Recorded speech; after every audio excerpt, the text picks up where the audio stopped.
Okay, so this video is meant to kind of teach you a little bit about each of the lessons that we read about in these Dakota elder stories. And so the first one was the badger and the bear. And if you read this one closely, this one actually had to do with two lessons that you're supposed to take from this. It was both kinship and the idea of karma. And so kinship was kind of showed up in the story about, the badgers very much could have been afraid and maybe should have been afraid of the bear. But when the hungry bear came to their door, they continued to feed them and welcome them in as someone who was part of their family. Now, obviously, as we know, the bear took advantage of this and eventually tried to kick the badgers out of their home, right? But at the very end, the Great Spirit chases the bear away because of this idea of karma. And so the Dakota did very much believe in both of these things. We've talked about the word kinship in our class, but karma is kind of, they really believe that if you led yourself in a good way and were a good person and you lived by the honor of kinship, that good things would always continually happen to you, even if you went through some hard times like the badgers did in this particular story. With the second story, we had Waconian and Unktahi. And this is one of my favorite stories that I've seen of all of the Dakota elder stories that I've read about.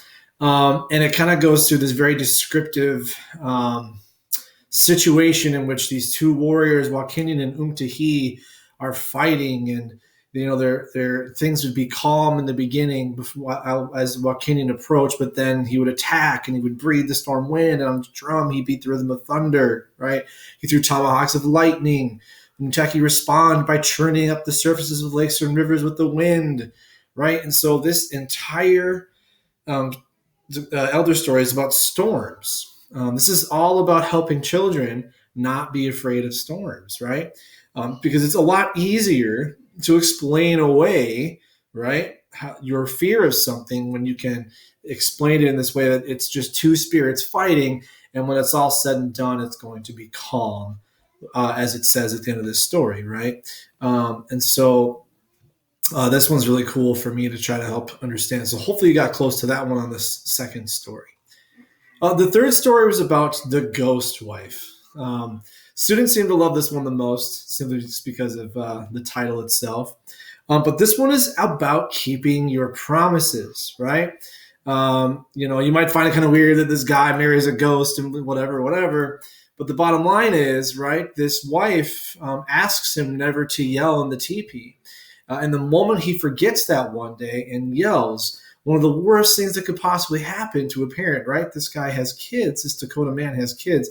The ghost wife takes the kids forever, right? And it's all because he didn't keep his promise. This idea of promise keeping is going to come back in Dakota culture and what we talk about, moving forward in this trimester over and over again. The Dakota people truly believed you always kept your promise. If you said you were going to do something, you lived by it. You did it. Okay. And so this is a very important teaching in Dakota culture. The last one, Wazieta and Winconfi. This story is about the four seasons and teaching about why we have the cold and why it only comes at certain times of the year, why we have the warmth and why that only comes at certain times of the year. And so again, this is they use these idea of spirits or popular spirits within their culture to teach that is why, right? And so those are the four stories that we looked at and read today. But I wanted to make sure that you at least had some idea of what these lessons were within each story, because they can be kind of hard to understand. But those are the stories. So hopefully you enjoyed the lesson at least a little bit today, trying to figure out what these lessons were throughout Dakota culture and in these Dakota elder stories. But that's what I have for you. Have a good day.